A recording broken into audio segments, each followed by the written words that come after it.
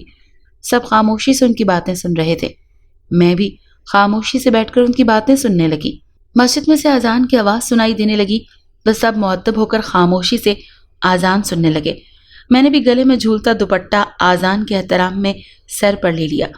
اذان کے بعد وہ دونوں باپ بیٹے مسجد میں جانے کا کہہ کر ایک دم سے غائب ہو گئے۔ گھر میں موجود عورتیں بھی نماز کی ادائیگی کی تیاری کرنے لگیں تو میں بھی خاموشی سے اٹھ کر کمرے میں آ گئی۔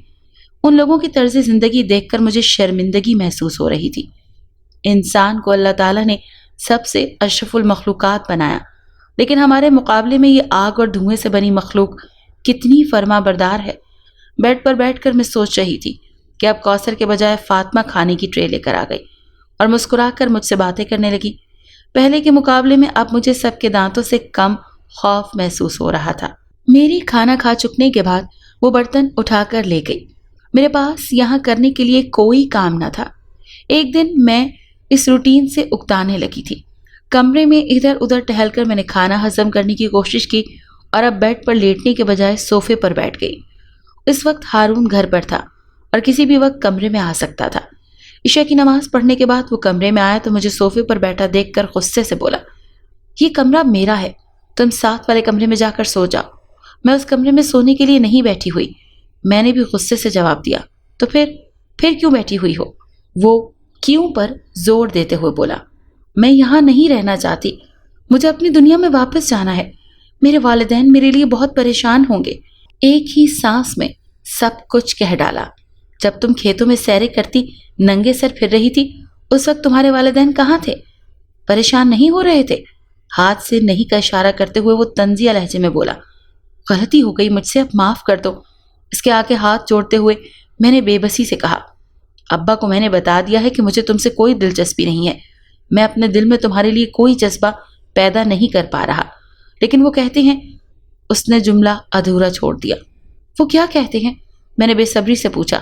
اس کا جملہ ادھورا چھوڑ دینے پر مجھے غصہ آ رہا تھا۔ وہ کہتے ہیں کہ آج وہ دوسرے قبیلے سے بات کر کے آئے ہیں، تو وہ یہ بات ماننے سے انکاری ہو گئے ہیں کہ ان کی بچی بھاگ گئی ہے۔ بلکہ وہ یہ سمجھ رہے ہیں کہ یہ ہماری کوئی سازش ہے، ان کی بچی کو ہم نے مار دیا ہے یا کچھ بھی کر دیا ہے۔ اس مسئلے کی وجہ سے وہ سب کچھ تمہیں اس کا قصوروار سمجھ رہے ہیں، اور اب جب تک یہ مسئلہ حل نہیں ہوتا تم کہیں نہیں جا سکتی۔ اس ساری بات سے مجھے تفصیل سے اس نے آگاہ کیا۔ اس میں میرا کیا قصور ہے؟ اس کی بات سن کر حیرانگی سے میں نے پوچھا۔ تم پریشان نہ ہو اور آرام سے جا کر سو جاؤ، 2-4 روز میں تمہارا مسئلہ حل ہو جائے گا۔ اب کی بار اس نے آرام سے کہا۔ کیسے حل ہو جائے گا؟ میں نے پریشانی سے پوچھا۔ میں صبح خود دوسرے قبیلے ابا کے ساتھ جاؤں گا اور ان سے بات کروں گا، اس نے مجھے تسلی دیتے ہوئے کہا۔ صبح کیسے جاؤ گے تم قبیلے؟ تمہارے ابا نے صبح سویرے تمہیں مدرسے بھیج دینا ہے۔ میں نے اس سے پوچھا۔ کوئی نہ کوئی حل نکال ہی لوں گا، تم مت پریشان ہو۔ بیڈ پر لیٹتے ہوئے اس نے کچھ سوچ کر کہا۔ ایک بات بتاؤ کہ یہ مدرسے میں تم کیا کرتے ہو؟ میں نے معلومات لینے کے لیے اس سے پوچھا۔ میرا ابا اس قبیلے کے سردار ہے اور انہوں نے قبیلے کے بچوں کے لیے قرآن پاک پڑھنے اور حفظ کرنے کے لیے ایک مدرسہ کھولا ہوا ہے، جس میں قبیلے کے سارے بچے ناظرہ پڑھتے ہیں اور جو حفظ کرنا چاہتے ہیں انہیں حفظ کروا دیا جاتا ہے۔ اس نے مجھے مدرسے کے متعلق تفصیلات سے آگاہ کیا۔ تم بھی وہاں پڑھاتے ہو؟ میں نے اس سے سوال کیا۔ ہم 2 استاد ہیں جو بچوں کو حفظ کروانے پر مقرر ہیں، اس نے جواب دیا۔ کیا تم حافظ قرآن بھی ہو؟ میں نے حیرت سے پوچھا۔ نہ صرف میری 3 بہنیں بھی حافظ قرآن ہیں اور بچیوں کے مدرسے کی ساری ذمہ داری انہی پر ہے۔ بہت فخر سے اس نے جواب دیا۔ واقعی یہ بات ہی فخر کرنے کے لائق تھی کہ وہ سب بہن بھائی حافظ قرآن ہیں۔ اچھا اب جاؤ سو جاؤ، میں نے صبح سویرے اٹھنا ہے۔ اس نے مجھے کمرے سے جانے کا کہا تو میں دوسرے کمرے میں آ گئی اور صوفے پر نیند دراز ہو گئی۔ آج مجھے گھر سے باہر دوسری رات تھی۔ نہ جانے سب کس حال میں ہوں گے اور مجھے کہاں کہاں تلاش کر رہے ہوں گے۔ یہ سوچتے ہوئے ماما پاپا کا چہرہ میری نگاہوں کے سامنے آ گیا تو آنسو خود ہی میری آنکھوں سے بہنے لگے۔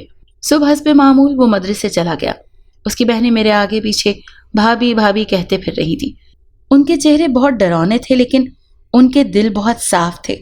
ان کی محبت بھرے رویے جو دیکھتے ہوئے میں نے سوچا کہ ان کی شکل و صورت سے الگ کر کے انہیں دیکھا جائے تو وہ بہت سچے اور پکے مسلمان ہیں اور ساتھ ساتھ اچھے اخلاق کے مالک بھی ہیں۔ اچانک ہی انکل ہارون کے والد جہاں ہم بیٹھے ہوئے تھے وہاں پر نمودار ہو گئے۔ وہ چہرے سے پریشان دکھائی دے رہے تھے۔ دوسرے قبیلے والے ہماری بات پر یقین کرنے کے لیے تیار ہی نہیں ہیں۔ وہ چاہتے ہیں کہ ہم آدم زادی کو ان کے سامنے لے کر آئیں اور وہ اس کی زبانی سنیں کہ اصل واقعہ کیا ہے۔ میرے سامنے کھڑے ہو کر وہ پریشانی سے بول رہے تھے۔ اگر آپ کہیں تو ہم اسے وہاں لے چلتے ہیں، آنٹی نے کہا۔ اس نے اپنے قبیلے کے تمام معزز سرداروں کو اپنے گھر کے صحن میں جمع کر لیا ہے۔ تم اسے تیار کرو، میں بھی اپنے قبیلے کے معززین کو ساتھ چلنے کی دعوت دیتا ہوں۔ یہ کہہ کر وہاں سے وہ غائب ہو گئے۔ کوثر، اسے اچھی طرح سے چادر لپیٹ کر چہرہ چھپا دو، کھلا منہ لے کر جانا مناسب نہیں لگتا، آنٹی نے میری طرف اشارہ کر کے کوثر کو کہا۔ جی امی، میں ابھی لپیٹ دیتی ہوں۔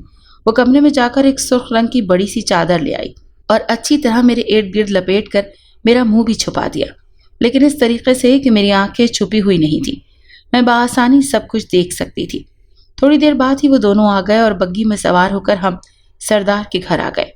یہ وہی گھر تھا جہاں وہ جنزادی مجھے دوپٹہ اڑا کر خود بھاگ نکلی تھی۔ میں نے پہچان لیا تھا۔ صحن میں اس وقت بھی بہت سی کرسیاں ترتیب سے لگی ہوئی تھیں اور ان پر کافی تعداد میں مرد اور عورتیں بیٹھے ہوئے تھے۔ کرسیوں کے سامنے بنے اسٹیج پر ایک انتہائی ڈرونی شکل کا آدمی اور اس کے ساتھ ملتی جلتی شکل والی عورت بیٹھی ہوئی تھی۔ انکل اور ہارون بھی اسٹیج پر جا کر بیٹھ گئے جبکہ میں اور آنٹی کرسیوں پر بیٹھ گئی۔ کہاں ہے جنزادی؟ اسے سامنے لے کر آؤ، قبیلے کی سردار نے اونچی آواز میں ہارون کی طرف دیکھ کر کہا تو سب لوگ بالکل خاموش ہو کر اس کی طرف دیکھنے لگے۔ اس نے ہاتھ کے اشارے سے مجھے بھی اسٹیج پر بلا لیا۔ بولو اے آدم زادی، جو کچھ تم جانتی ہو، سردار نے میری طرف دیکھتے ہوئے اونچی آواز میں کہا۔ میں نے بھی اونچی آواز میں راستہ بھولنے سے لے کر ابھی تک کے سارے حالات بتا دیے۔ اب تو سردار واقعی پریشان ہو گیا تھا۔ اگر تم سچ کہہ رہی ہو تو پھر میری بچی کہاں ہے؟ سردار نے فکر مندی سے مجھ سے پوچھا۔ اس سے پہلے کہ میں کچھ جواب دیتی 2 آدمی ایک لڑکی اور لڑکے کو زبردستی گھسیٹتے ہوئے لے کر آ رہے تھے اور اسٹیج پر لا کر کھڑا کر دیا۔ لڑکی کو تو میں نے پہچان لیا تھا، یہ وہی تھی جو اس دن اپنا دوپٹہ مجھ پر ڈال کر بھاگ گئی تھی۔ اسے کسی لڑکے کے ساتھ دیکھ کر اس کے ماں باپ انتہائی شرمندہ ہو رہے تھے۔ یہ کون ہے اور تم بارات والے دن گھر سے بھاگ کیوں گئی تھی؟ اس لڑکے کی طرف اشارہ کرتے ہوئے ہارون نے اس سے پوچھا، یہ میرا ماموں ذات ہے اور میں اسے بچپن سے ہی پسند کرتی تھی۔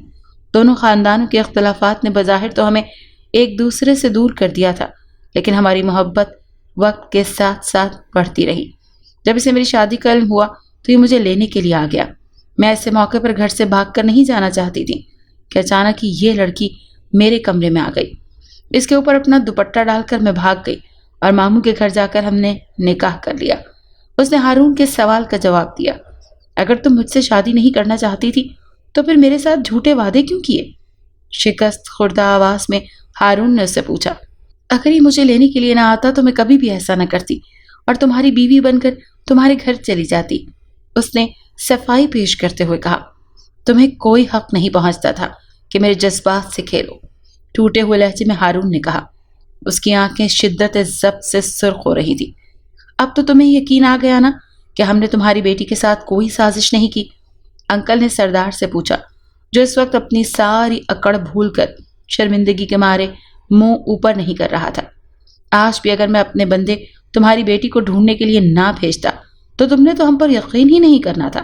خاموشی دیکھ کر انکل نے ایک اور سوال کیا۔ میں تم سے شرمندہ ہوں، سب کچھ تو اس کی مرضی سے ہو رہا تھا، اسی لیے مجھے یقین نہیں آ رہا۔ شرمندگی سے کہتے ہوئے سردار سٹیج سے نیچے اترے اور ایک کمرے میں گھس کر دروازہ اندر سے بند کر لیا۔ سردار کے جانے کے بعد باقی سب آہستہ آہستہ اٹھ کر جانے لگے۔ ہارون بیٹا، اس لڑکی کو بھی اس کے گھر چھوڑاؤ، ہماری وجہ سے اس نے بھی بہت پریشانی اٹھائی ہے۔ انکل نے کرسی سے اٹھتے ہوئے میرے سر پر شفقت سے ہاتھ رکھتے ہوئے ہارون سے کہا، ٹھیک ہے ابا جی، میں چھوڑ آتا ہوں۔ اس نے فرما برداری سے کہا۔ آنٹی نے آگے بڑھ کر مجھے گلے سے لگا لیا اور پیار بھرے لہجے سے بولی، یہ چادر جو تم نے رکھی ہوئی ہے اسے ہماری طرف سے تحفہ سمجھ کر رکھ لینا۔ اللہ حافظ کہتے ہوئے نہ جانے کیوں میری آنکھوں میں آنسو آ گئے۔ ہارون نے میرے سر پر ہاتھ رکھا اور بولا، آنکھیں بند کر لو۔ آنکھیں بند کرتے ہی مجھے ایک جھٹکا لگا اور میرے پاؤں زمین سے اٹھ گئے۔ ابھی میں سنبھلی بھی نہ تھی کہ اس کی آواز سنائی دی کہ آنکھیں کھولو۔ آنکھیں کھولنے پر میں نے خود کو ماموں کے گھر کے برآمدے میں پایا اور اس وقت سورج غروب ہونے کے قریب تھا۔ وہ میری دائیں طرف کھڑا فضا میں نہ جانے کیا دیکھ رہا تھا۔ میرے والدین سے تم بھی مل لو، اسی خیالوں میں گم دیکھ کر میں نے اس سے کہا تو اس نے میری طرف مسکرا کر دیکھا اور اللہ حافظ کہتے ہوئے غائب ہو گیا۔ میں تیز تیز قدموں سے چلتی ہوئی ماما پاپا کے کمرے میں آ گئی۔ کمرے سے اندر داخل ہوئی تو کمرے کا منظر دیکھ کر میں چونک گئی۔ کمرے میں سبھی موجود تھے۔ ماما بیڈ پر بے ہوشی کی حالت میں پڑی ہوئی تھی اور ڈاکٹر صاحب انہیں ڈرپ لگا رہے تھے۔ ماما کو اس حالت میں دیکھ کر تو میرے آسان خطا ہو گئے۔ میں بھاگتی ہوئی ان سے جا لپٹی۔ مجھے اچانک سب سامنے دیکھ کر خوشی کے ساتھ حیران بھی ہو رہے تھے۔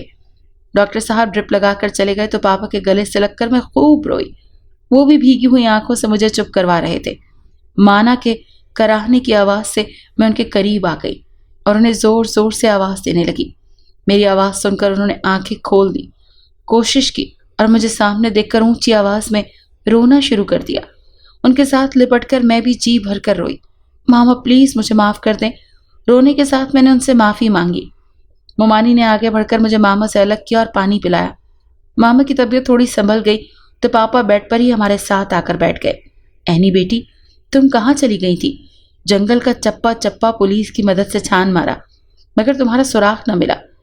ہم سب تو جیسے تمہاری گمشدگی سے مر ہی گئے تھے اور تمہیں اپنے سامنے زندہ سلامت دیکھ کر جی اٹھے ہیں، پاپا نے جذباتی انداز میں کہا۔ راستہ بھولنے سے لے کر ابھی تک کے سارے حالات میں نے سب کے سامنے بیان کر دیے تو سب حیران ہو کر میری طرف یوں دیکھنے لگے جیسے میں کوئی انہونی بات کر رہی ہوں۔ ثبوت کے طور پر میں نے چادر دکھائی، جو ایسی خوبصورت چادر تھی کہ اس سے پہلے اس نے کبھی کہیں کسی نے نہیں دیکھی ہوگی۔ ہمیں غرض تھی اپنی بیٹی کے ساتھ وہ واپس آ گئی، مجھے اور کچھ نہیں چاہیے۔ ماما نے اپنے ہاتھ میرے سر پر رکھتے ہوئے کہا، اللہ تمہیں اور تمہارے خاندان کو ہر مصیبت سے بچائے۔ ماموں جو کافی دیر سے خاموش بیٹھے تھے، ماما کے سر پر شفقت سے ہاتھ رکھ کر دعائیں دیتے ہوئے کمرے سے باہر چلے گئے۔ ماما نے ڈرپ اتار دی تھی کہ اب انہیں کوئی بیماری نہیں تھی۔ اپنی بیٹی کو سامنے دیکھ کر وہ بالکل ٹھیک ہو گئی۔ کھانے کے بعد میں اپنے کمرے میں آئی تو بیا، نیہا، صفا، صبا، عدنان اور اذان سبھی کمرے میں آ گئے۔ تم سب یہاں کیوں اکٹھے ہو رہے ہو؟ انہیں ایک ساتھ کمرے میں آتا دیکھ کر میں نے پوچھا۔ ہم تم سے جنات کے بارے میں اور بھی بہت کچھ سننا چاہتے ہیں، اسی لیے اکٹھے ہوئے ہیں۔ بیا نے مسکراتے ہوئے جواب دیا۔ میں نے سب کچھ بتا دیا۔ اب میرے پاس بتانے کے لیے اور کچھ بھی نہیں ہے۔ میں یہاں پیدا ہی ہوئی ہوں، بچپن گزارا ہے، مجھے تو کوئی جناتی قبیلہ آج تک نہیں ملا۔ صفا نے آنکھیں گھما گھما کر کہا تو سب اس کی تائید میں سر ہلانے لگے۔ کل ایسا کرنا، شام کے بعد اس پہاڑی پر جا کر بیٹھ جانا اور رات ہوتے ہی جنات کو آوازیں دینا شروع کر دینا۔ جب وہ آئیں تو ان سے کہنا کہ میں اینی کی کزن ہوں، اسے آپ لوگ لے کر گئے تھے، اب میری باری ہے۔ اس مذاق کا جواب میں نے مذاق میں دیا تو سب ہنسنے لگے۔ وہ مجھے بھی ایسی خوبصورت چادر تحفے میں دیں گے کیا؟ میری چادر کو للچائی ہوئی نظروں سے دیکھتے ہوئے اس نے پوچھا۔ ضروری نہیں، تمہاری قسمت بھی میرے جیسی ہو، تم کسی خطرناک قبیلے کے ہاتھ بھی لگ سکتی ہو جو انسان کو اپنا دشمن سمجھتا ہو۔ جنات کو اللہ تعالیٰ نے آگ سے بنایا ہے، ان کے اندر خیر کم اور شر زیادہ ہوتا ہے، اسی لیے ان سے بچنا چاہیے۔ میں نے چادر اس کے ہاتھ سے لے کر اپنے ارد گرد لپیٹ لی اور خود کو بدلنے کا پکا فیصلہ کر لیا۔ اگر آپ کو یہ کہانی اچھی لگی ہے تو اسے لائک کیجیے اور ہمارے چینل کہانی محل کو سبسکرائب کیجیے۔ اور ہاں، اگر آپ کے کسی دوست، رشتہ دار یا بہن کے ساتھ خدا نخواستہ اس طرح کا کوئی بھی واقعہ پیش آیا ہے تو ہمیں کامنٹ سیکشن میں اس کے بارے میں ضرور بتائیے۔